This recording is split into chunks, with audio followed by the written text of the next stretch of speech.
तुमच्या मुलाची वही उघडा, सगळे प्रश्न लिहिले आहेत, सगळी उत्तरं पूर्ण आहेत, नोट्सही व्यवस्थित आहेत, पण एक प्रश्न स्वतःला विचारा, ही वही मुलाला फक्त काय लिहिलंय ते दाखवते की काय सुधारायचं हेही शिकवते?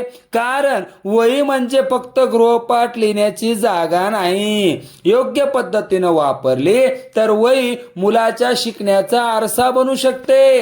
आज आपण जाणून घेणार आहोत मुलाच्या वहीचा अभ्यासासाठी योग्य उपयोग करण्याच्या 5 स्मार्ट पद्धती. नंबर 1, चुकीची नोंद वहीत करा. अनेक विद्यार्थी प्रश्न चुकवतात, शिक्षक चूक दुरुस्त करतात आणि पुढे जातात, पण ती चूक का झाली याची नोंद कुठेच नसते. त्यामुळे काही दिवसांनी तीच चूक पुन्हा होते. उपाय, वहीत एक छोटा माझ्या चुका विभाग ठेवा. उदाहरणार्थ, चूक, प्रश्न नीट वाचला नाही, सुधारणा, प्रश्न 2दा वाचणार. यामुळे वही फक्त उत्तरांची नाही तर सुधारणांचीही नोंद ठेवेल. नंबर 2, कठीण प्रश्नांना वेगळी खूण करा. वहीतील प्रत्येक प्रश्न सारखा नसतो. काही प्रश्न अगदी सोपे असतात तर काही प्रश्न पुन्हा पुन्हा पाहावे लागतात, पण विद्यार्थी सगळ्यांकडे एकसारखंच पाहतो. उपाय, कठीण प्रश्नांसाठी एक छोटी खूण ठरवा. उदाहरणार्थ स्टार किंवा प्रश्नार्थक चिन्ह आणि आठवड्यातून एकदा फक्त त्या प्रश्नांकडे पहा. मग स्वतःला विचारा, हा प्रश्न आता मला सोडवता येतोय का?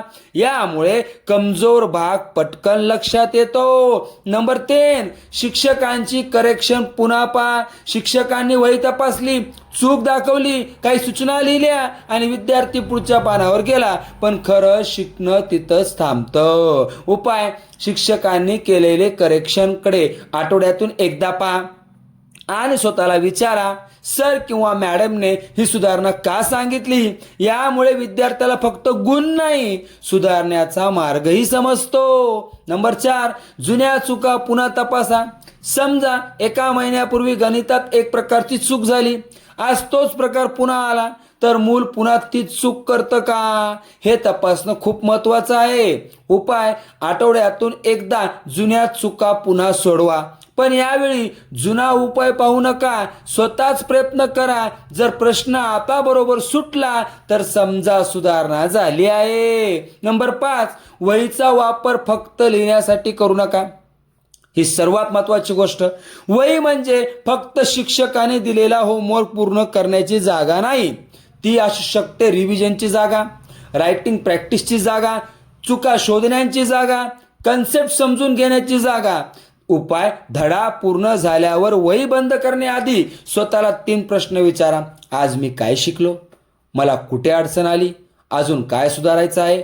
हे 3 प्रश्न वहीला लर्निंग टूल बनवतील. प्रिय पालकांनो आणि विद्यार्थ्यांनो, वही भरलेली असणं म्हणजे अभ्यास पूर्ण झाला असं नाही.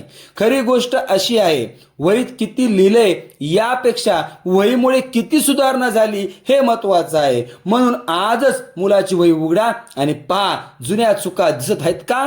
कठीण प्रश्न वेगळे केले आहेत का? शिक्षकाच्या करेक्शनकडे पुन्हा पाहिलं आहे का? जुन्या चुका पुन्हा सोडवल्या आहेत का? लक्षात ठेवा, वही फक्त अभ्यासाची नोंद नसते, ती विद्यार्थ्याच्या प्रगतीची नोंद असू शकते. तुमच्या मुलाच्या वहीत सर्वात जास्त काय दिसतं? 1 ते 5 गोष्टी कमेंटमध्ये कोणती एक लिहा. हा व्हिडिओ प्रत्येक पालक आणि विद्यार्थ्यापर्यंत नक्की शेअर करा.